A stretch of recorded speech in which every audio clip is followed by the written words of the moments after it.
بسم الله الرحمن الرحيم تبارك الذي بيده الملك وهو على كل شيء قدير الذي خلق الموت والحياة ليبلوكم أيكم أحسن عملا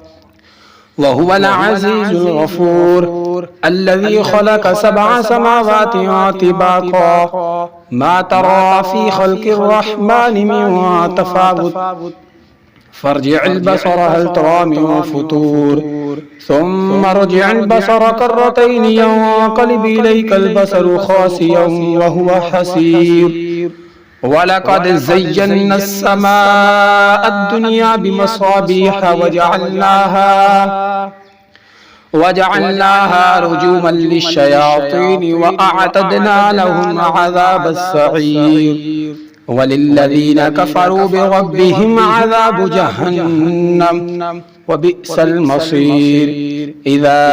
ألقوا فيها سمعوا لها شهيقا وهي تفور تكاد تميز من الغيظ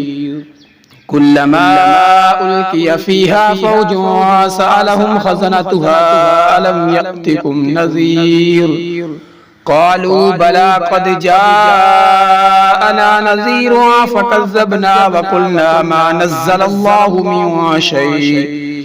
إن أنتم إلا في ضلال كبير وقالوا لو كنا نسمع ونعقل ما كنا في أصحاب السعير فاعترفوا بذنبهم فسحقا لأصحاب السعير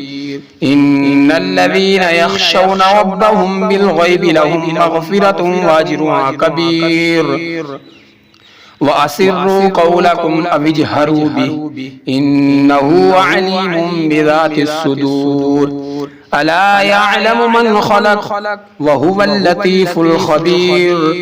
هو الذي جعل لكم الأرض ذلولا فامشوا في مناكبها وكلوا من رزقه وإليه النشور أأمنتم من في السماء أن يخسف بكم الأرض فإذا هي تمور أم أمنتم من في السماء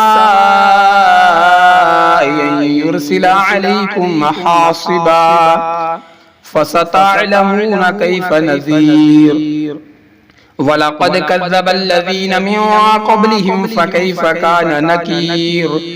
أولم يروا إلى الطير فوقهم صافات ويقبض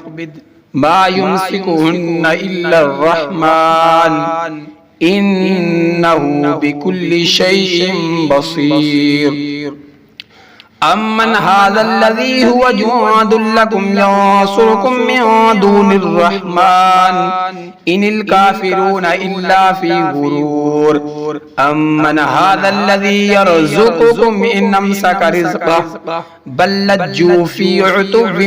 ونفور أفمن يمشي مكبا على وجهه أهدى أمن يمشي سويا على صراط مستقيم قل هو الذي أنشأكم وجعل لكم السمع والأبصار والأفئدة قليلا ما تشكرون قل هو الذي ذرأكم في الأرض وإليه تحشرون ويقولون متى هذا الوعد إن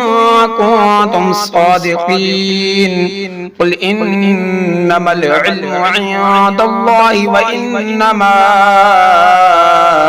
أنا نذير مبين فلما رأوا زلفة سيئت وجوه الذين كفروا وقيل هذا الذي كنتم به تدعون قل أرأيتم من أهلكني الله ومن معي أو رحمنا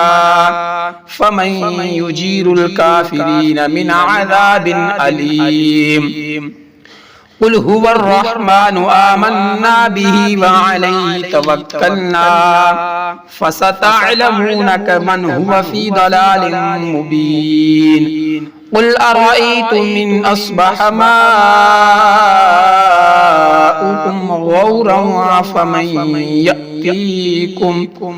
غورا فمن يأتيكم بماء